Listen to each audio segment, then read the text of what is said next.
Subscribe कीजिए tribal India TV को और लेटेस्ट अपडेट के लिए बेल आइकन दीजिए। धन्यवाद।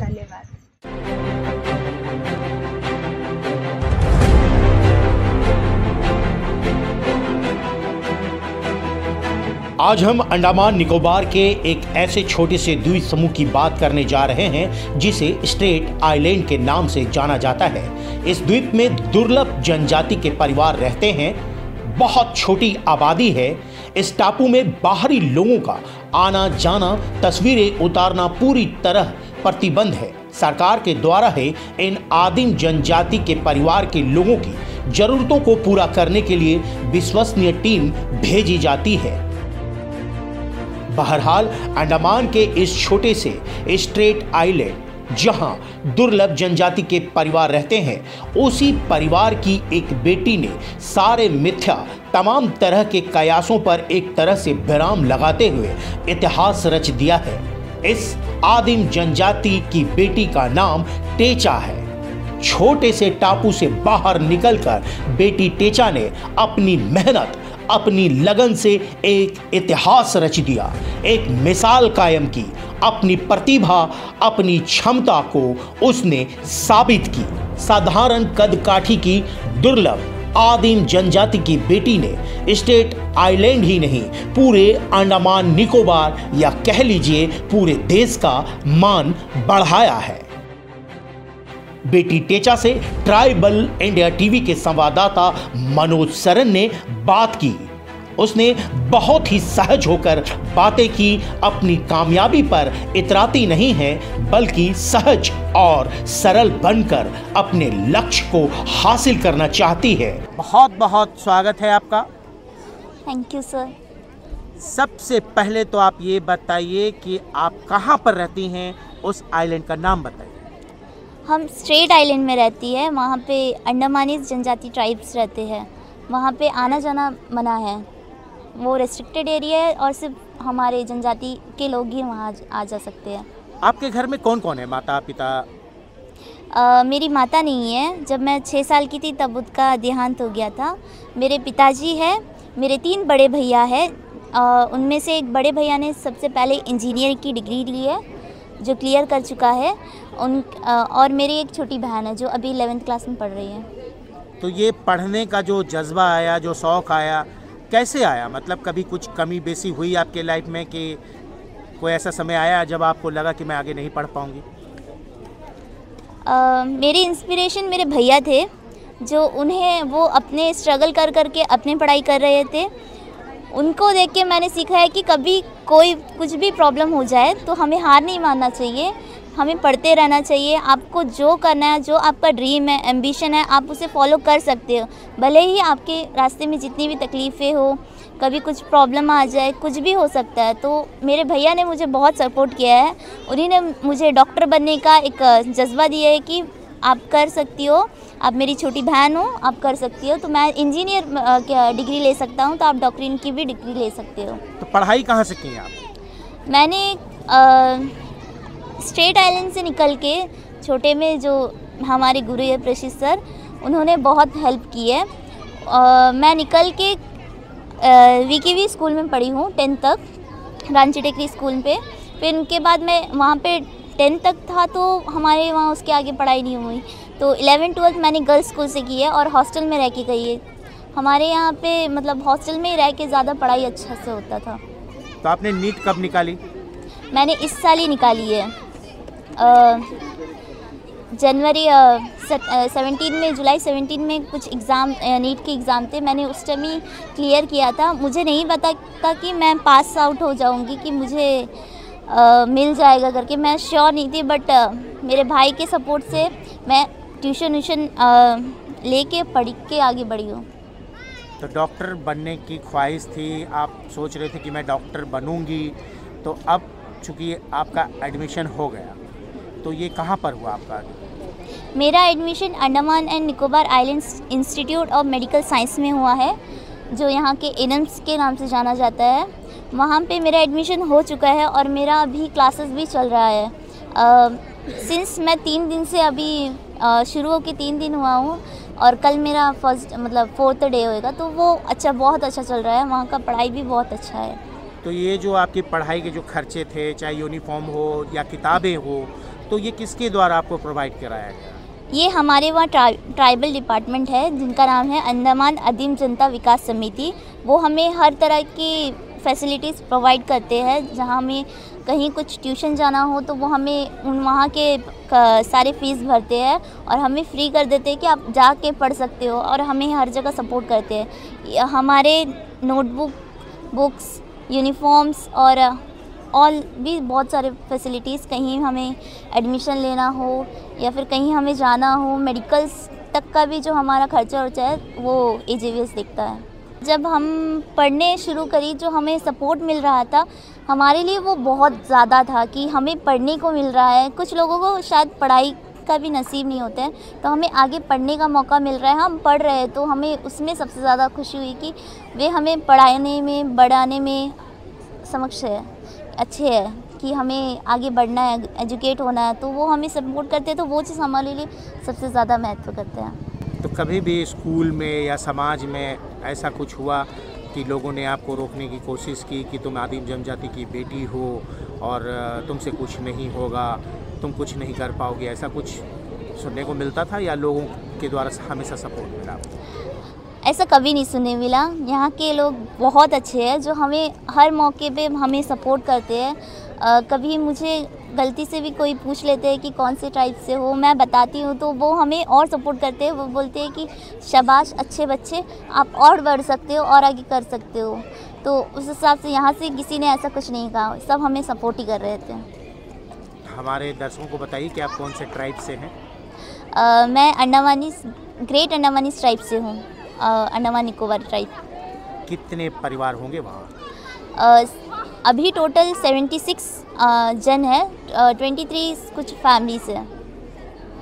आप लोगों से मिल सकती हैं, आप कहीं भी आ जा सकती हैं, लेकिन आपसे कोई नहीं मिल सकता आपके उस टापू में जाकर? जी नहीं, वहाँ पे ऐसा अलाउड नहीं है, ताकि हमें रिज़र्व करके रखे। क्योंकि जैसे अभी कोविड के पैंडेमिक शुरू हुई थी, तो हम जब यहाँ रह रहे थे तो हम में से बहुत जन को इफ़ेक्ट किया था।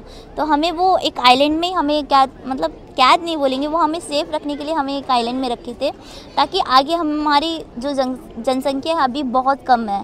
76 इंसान होना मतलब बहुत कम है।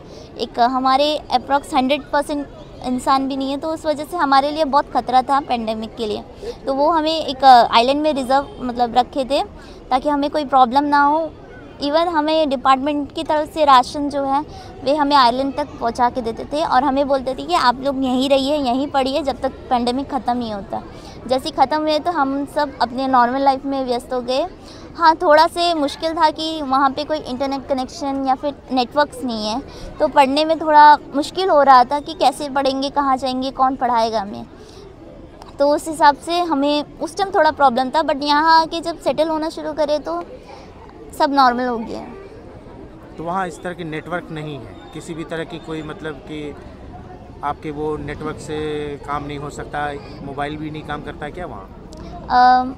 एक्चुअली हमारे जो सीशोर है वहाँ पे नेटवर्क मिलता है। लॉन्ग आइलैंड वहाँ पे पुल के एक है, वहाँ का तो जब हमारा पानी उतर जाता है तो वहाँ पे जो क्लियर थोड़ा नेटवर्क मिलता है। अगर सी साइड में आएंगे तो ऐसे नॉर्मल आप जैसे यहाँ पे चल के फ़ोन यूज़ करते हैं वैसा नहीं कर सकेंगे। तो गवर्नमेंट के द्वारा जो भी सुविधाएं हैं, जो फैसिलिटीज़ हैं, वो आप लोगों तक पहुंचती है वहाँ पे, उस आइलैंड पे पहुंचती? जी हाँ, पहुँचती है। उन लोग हमें जितना हो सके उतना मदद करना चाहते हैं। अगर कभी भी हमारा तो आइलैंड थोड़ा छोटा से अलग एक कोना में है, तो अगर कहीं हमें जैसे हॉस्पिटल इमरजेंसी की ज़रूरत है, वहाँ पे सब सेंटर सब है। अगर इमरजेंसी है, हमें हॉस्पिटल में भर्ती करना है, तो वे वहाँ से इमरजेंसी जिमनी सब भेजते हैं कि नहीं आप लोग इन्हें लेके जाइए, ट्रीटमेंट कराइए बोल के। तो उन लोगों की तरफ से बहुत सपोर्ट रहा है हमारे। तो आप आदिम जनजाति की बेटी हो, अब आपने एडमिशन भी ले रखा है, डॉक्टर भी बन जाओगी, तो किस तरह की सेवा करना चाहेंगे? मतलब मन में क्या ख्याल आता है? मैं कार्डियोलॉजी करना चाहती हूँ, हार्ट पेशेंट को देखना चाहती हूँ, और मैं चाहती हूँ कि हमारी कम्युनिटी से सब आगे बढ़े। तो मैं हमारी कम्युनिटी और हो सके जितने भी आगे मुझे कोई भी इंसान व्यक्ति मिले जिन्हें मेरी ज़रूरत हो, मैं उन्हें हेल्प करना चाहती हूँ, ताकि कोई प्रॉब्लम ना हो कि कभी कुछ बाय सडन मतलब हमें कहीं चलते चलते कुछ प्रॉब्लम हो जाता है, तो वहाँ पे अगर मैं हूँ तो मैं उनकी मदद कर सकूँ। तो मुझे वैसा बनना है। हमें कम्युनिटी और जितने भी जो आज अभी अनजान है हमारी जगह से, उन्हें रूबरू कराना चाहती हूँ कि हमारे वहाँ पे भी एक ऐसा कोई कर सकता है, आगे बढ़ सकता है और आगे सबको बढ़ा सकता है। टेचा, आपके आइलैंड में जो है कि किस लैंग्वेज में बातचीत की जाती है? हमारे आइलैंड में जेरू लैंग्वेज बोला जाता है, जो अभी तक मतलब ऑफिशियल नहीं हुआ है वो लैंग्वेज। तो हमारे वहाँ पे अपने मतलब आइलैंड में जेरू लैंग्वेज जान। डॉक्टरी करने के अलावे भी आप में क्या प्रतिभा है? मतलब कुछ खेल कूद के प्रति या गाने बजाने, संगीत सुनने, ऐसा कोई? बचपन में मैं जब थी और 8 तक 9 तक मीन्स 10 तक मैंने हर तरह के खेल खेले हैं, जैसे कबड्डी, खो खो। मैं स्पोर्ट्स में भी अच्छी थी। प्लस अभी सिंगिंग मेरा पैशन था, फ़िलहाल अभी भी है सिंगिंग मेरा पैशन। तो मुझे गाना अच्छा लगता है और दूसरों को मतलब साथ में गाते हुए देखना भी अच्छा लगता है। आपकी मम्मी जब आप 6 वर्ष की थी तब वो चली गई, तो आपकी मम्मी चली गई तो आपका लालन पालन किसने किया? जी, मम्मी चले जाने के बाद बहुत मतलब हम 5 भाई बहन थे मम्मी जाने के बाद, तो वो पॉसिबिलिटी मतलब वो चीज़ बहुत डिफ़िकल्ट था, क्योंकि मैं 6 साल की थी तब मेरी बहन बहुत छोटी 3 साल 2 साल की थी। तो उस टाइम बहुत ज़्यादा प्रॉब्लम हो रहा था। तो मेरे भैया उस टाइम अपने कम एज में भी बहुत अपने फैमिली को बहुत सपोर्ट करते थे।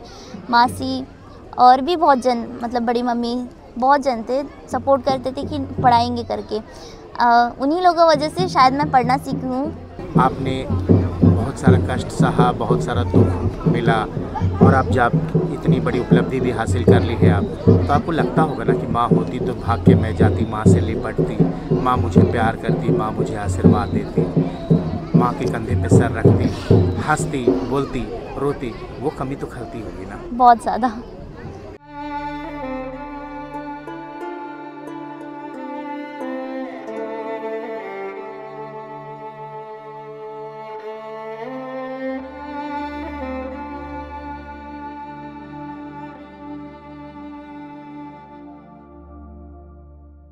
कहीं भी होगी मम्मी से क्या कहना चाहेंगे आप?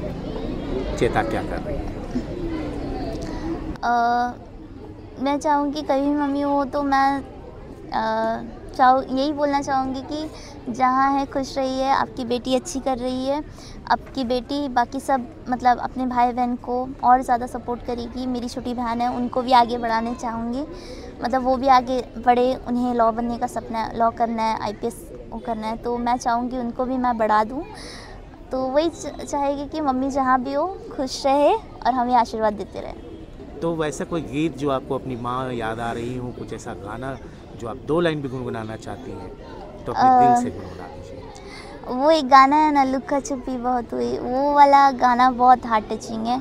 और एक है ABCD के गाने हैं, वो भी बहुत अच्छा लगता है। तो कभी मम्मी को याद करती हूँ कि वही लुका छुपी वाला गाना बहुत अच्छा लगता है। प्लीज़ थोड़ा सा 2 लाइन।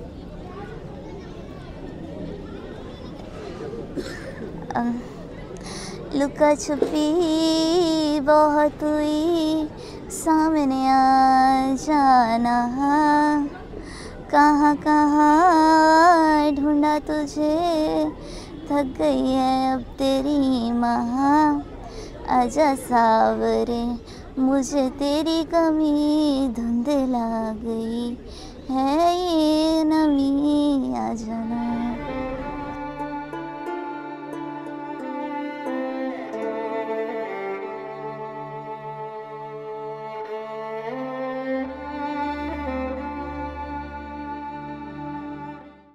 उसका मम्मी गुजरने के बाद में उनका पापा जो है गवर्नमेंट जॉब करते हैं, तो उनका पापा जो है पैसा सब भेजते थे, और उसका बड़ी मम्मी है जो अपना पास रख के उसका छोटी बहन उसको कुछ दिन देखभाल करी, थोड़ा पढ़ाई फिर जब तक उसका भाई आया, हम लोग भी जो हेल्प होता था हम लोग ऊपर हेल्प करते थे।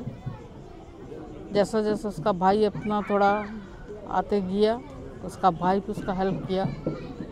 और उसका भाई शादी करने का बाद में आज उसका भाभी बहुत हेल्प करती है।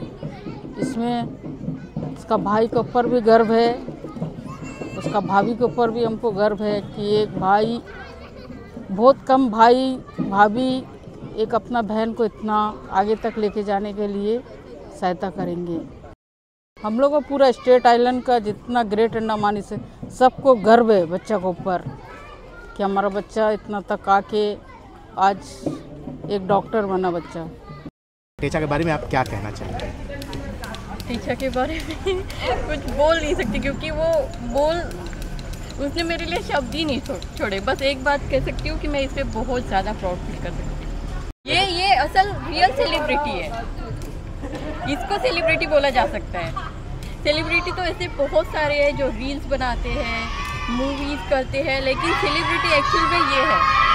आदिम जनजाति की ये बेटी टेचा आज सबके लिए प्रेरणा स्रोत बन गई है, लोगों को इंस्पायर कर रही है और ये बेटी निश्चित ही एक मुकाम हासिल करेगी और खुद को साबित करेगी। महिला सशक्तिकरण की बहुत बड़ी मिसाल है टेचा।